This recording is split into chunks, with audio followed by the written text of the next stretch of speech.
आता आपण काल गंगोत्रीचं दर्शन घेऊन आज निघालोय. आपल्याला आता जायचं आहे सीतापूरला.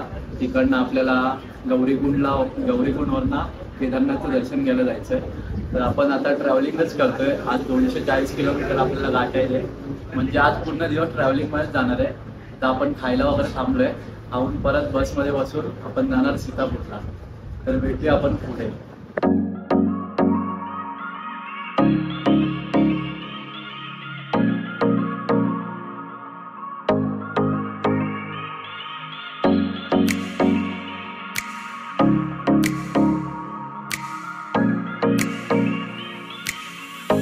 तर आपण हॉटेलवरती आलोय, म्हणजे 240 किलोमीटरचा प्रवास केलाय आणि आपण आता आहे सीतापूरमध्ये.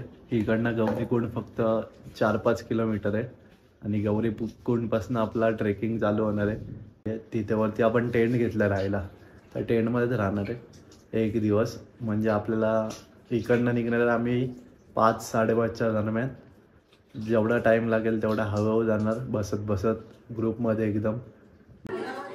केदारनाथच्या जायच्या आधी सर्वांचं ग्राउंड डिस्कशन चालू आहे. सर्वजण घाबरलेत, कोण कसं जाणार आहे, काय करणार आहे, सर्वजण घाबरलेत. बघू शकता तुम्ही जेवते सर्वांचं डिस्कशन दर्शन झालं व्यवस्थित आमचं सगळ्यांचं. उद्याच्या तयारीसाठी घाबरलायस?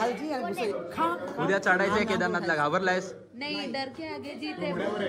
हा अन्वी, तू घाबरली उद्या?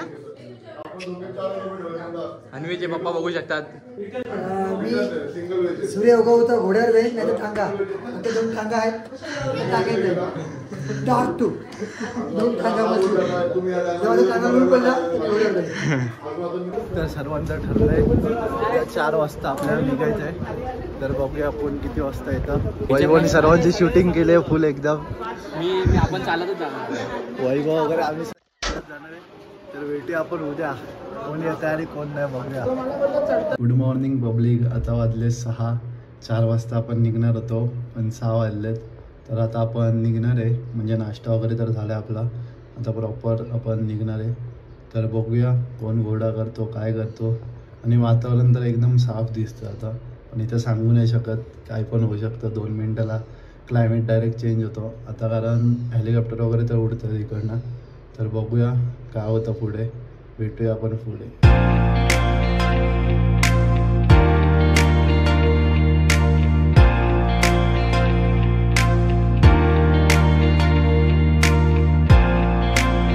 ट्रेकिंगला चालू केली आहे, सुरुवात केली आहे. म्हणजे गौरीकुंडवरनं आम्ही पाया वगैरे पडलो. इथे जरा हातपाय वगैरे धुतले. इकडे चढायला बघू किती वेळ लागतो, काय लागतो. 11 जण आम्ही टोटल चालणार आहे. आपण किती वेळ लावतो. सर्वजण आलेत घोड्यावरचे, पाणी प्यायला थांबले.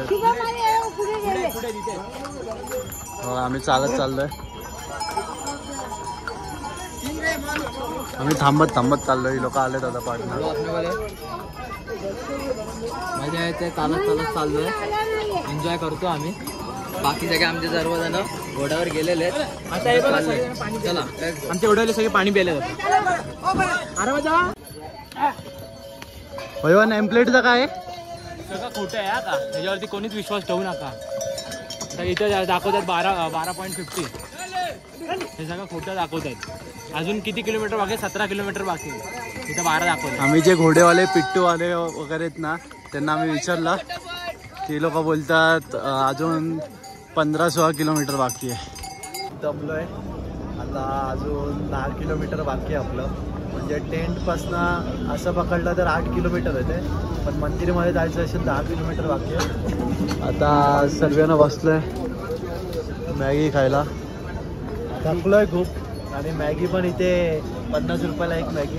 वैभव तू काय बोलतो तुझ्या घरी आल्यावर? काय याला मी आहे ना 4-5 मॅग्या बनवून दिली घरी, मस्त खायला बसून याला 50 रुपयामध्ये. हां, 11:30 वाजतील असे ते बोललेत घोडेवाले. तर आता आपण बघू आपण किती वेळात पोचतो, काय होतं. आपल्याला म्हणजे 2 किलोमीटर लांबच आहे मंदिरापासून ते. तर भेटूया आपण परत पुढे. आम्ही तिघंच आहे, फुल शॉर्टकट मारत येतोय. 3-4 किलोमीटर असेच कापलेत आम्ही शॉर्टकट मारतोय. Let's go. जरा थांब जरा. थांबतो डायरेक्ट मग एकच चढ. इकडनं डायरेक्ट परत वरती जायचं.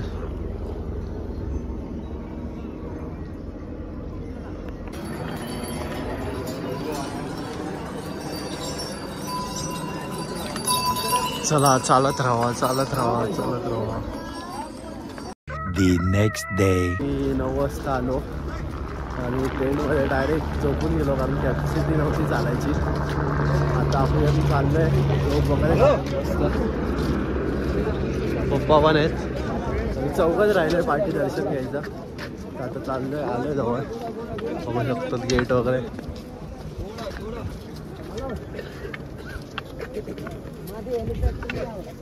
आता दर्शन वगैरे घेऊ. बघू आता खूप लाईन आहे कारण आमची काय लोक पुढे गेलेत तेवढंच खूप लाईन आहे. तर बघू आपल्याला किती वेळ लागतो दर्शन घ्यायला. जय जय हो शंकरा आदिदेव शंकरा तेरे जाप के बिना चले ये सांस किस तरह मेरा कर्म तू ही जाने क्या बुरा है क्या भला तेरे रास्ते पे मैं तो आंख मूंद के चला. आता फायनली दर्शन वगैरे झाले. लेट आलेलो दर्शनची भीती होती दर्शन होईल की नाही माहिती नव्हतं. आता शेवटी दर्शन झालंय. वैभव आणि माझं झालंय दर्शन. हा तुम्ही बघू शकतात भीमशिला म्हणून दगड आपण बोलतो. या दगडाने जेव्हा तो पूर आलेला तेव्हा मंदिराचं रक्षण केलेलं तोच तो हा दगड. भैरवनाथला जाणार होतो पण ते अर्धेच केलं कारण की आमचं टेंटचं 10 वाजता चेकआउट आहे. तर आता आम्ही उतरायला घेतोय. टेंटवरती जाणार बघणार बॅगा वगैरे भरणार सर्व आणि परत चालत जसं आपण येताना गेलं तसंच चालत आपण परत जाणार. फायनली आम्ही गौरीकुंडला पोहोचलोय. म्हणजे आम्ही 5 तासात आम्ही खाली उतरलोय. चढताना आम्हाला 10 तास लागलेले. तुम्हाला बघितलंच असेल तुम्ही ब्लॉगमध्ये. तर वैभव पण माझ्यासोबत आहे. थांबलोय आता थोडाच 1 किलोमीटर बाकी आहे गौरीकुंडापासून खाली. अजून थोडीसंच बाकी आहे आणि गौरीकुंडपासून आपल्याला व्हॅन भेटते. व्हॅनने आपण सोनप्रयागला जातो आणि तिकडनं गाड्या वगैरे काय नसतं. तिकडनं आपल्याला हॉटेलला चालत जायचं आहे. काल दर्शन वगैरे एकदम भारी झालं मस्त झालं. आता आपल्या हॉटेलवरनं इकडनं चेकआउट करायचं आहे. तर सगळ्यांना बसलेत. नाश्ता वगैरे झाला की नाही? सगळ्यांनी केला. तर आता सर्वांचा नाश्ता वगैरे झाला आहे. आपल्याला इकडनं बसने आता जायचं आहे बद्रीनाथला. उद्या आपलं बद्रीनाथ आहे. तर आता आपण निघतोय बद्रीनाथसाठी. आता बसने पूर्ण आपलं ट्रॅव्हलिंगच आहे. आपण बद्रीनाथच्या पायथ्याशी जाणार. मग नंतरला उद्या सकाळी आपण लवकर उठून बद्रीनाथला जायचं. आता आपलं ट्रॅव्हलिंग पूर्ण झाली आहे आणि आता आपण हॉटेलला आलो आहे. आता आपण वरती जाणार जेवणार वगैरे. ट्रॅव्हलिंगमध्ये म्हणजे आपण बोलतो 4 धाम जवळ आहेत पण 4 धाम खरं तर खूप लांब लांब आहेत. आता बद्रीनाथ इकडनं 57 किलोमीटर आहे. आपण अगोदरच थांबलो आहे कारण म्हणून आपल्याला 4 वाजताच निघायचं उद्या. आता आपण जेवण वगैरे करून डायरेक्ट झोपणार आहे. The next day. आता जस्ट आम्ही बद्रीनाथला पोचलो. आता पूजेला बसलोय. सर्वजण पूजा करतात. बघा तुम्ही एकदा. आणि इथे लक्ष्मीनारायणनी जप केलेला तप केलेला इथे. तिथेच पूजा होते. तर वरती ते बोलतात मंदिराला स्पर्श वगैरे करून देत नाही पिंडीला म्हणून ते इथेच पूजा करून घेतात आणि नंतर आपण दर्शन घ्यायला.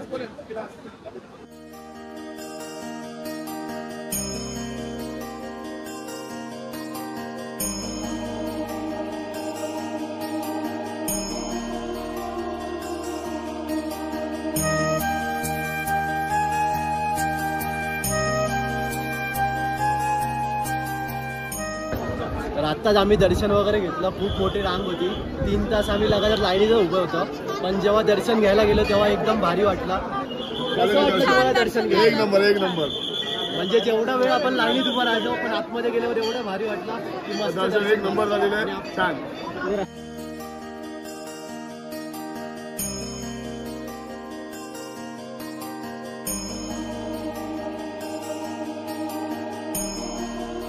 आता आपण गेलेलो माना विलेजला. हे इंडियाचं सर्वात शेवटचं गाव आहे आणि तिथे सरस्वती नदीचा उगम झालाय. ती कुठनं आली ते दिसत नाही पण ती वाहताना आपल्याला दिसते. आणि नंतरला पुढे जाऊन ती अलकनंदा नदीला जाऊन भेटते. तिकडनं ती नदी गायब होते. परत अजून एका ठिकाणी दिसते. फक्त ती नदी 2 ठिकाणीच दिसते असं त्या नदीचं वैशिष्ट्य आहे. आणि आपण गणेश गुफा आणि व्यास गुफा पण बघितली, पण तिथं आपल्याला शूटिंग नाही करता आली कारण तिथे शूटिंग करून देत नव्हते. तिथे महर्षी ऋषींनी दासबोध लिहिलेला असं बोलतात त्या गुफेत. आपण ते बघून आलो आता. माना विलेज इंडियाचा शेवटचा विलेज. आता जाणार बसमध्ये बसणार. तर तुम्ही आज बघितलं असेल आपण बद्रीनाथचं दर्शन केलं, म्हणजे आपली 4 धाम यात्रा प्रॉपर झाली.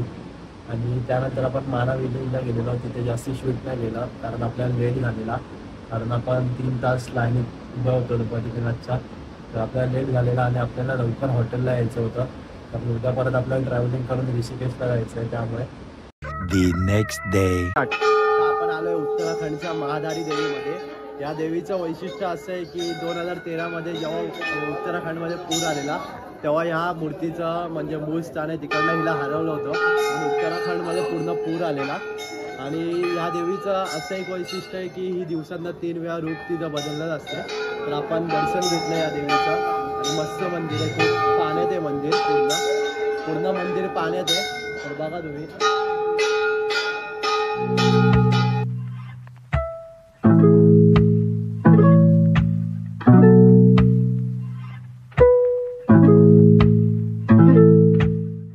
तर आज आपण बद्रीनाथवरनं हरिद्वारला आलोय.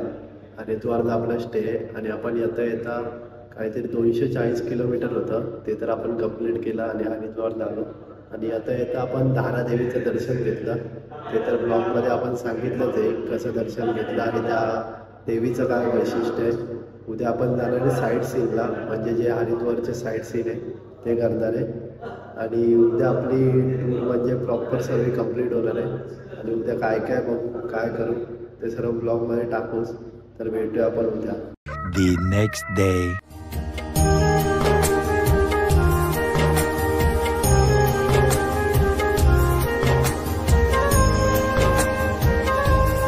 आज आपण हरिद्वारमध्ये आलेलो आणि आज आपण हरिद्वारमध्ये देव्या करणार होतो सर्व आणि साईड सीन करणार होतो.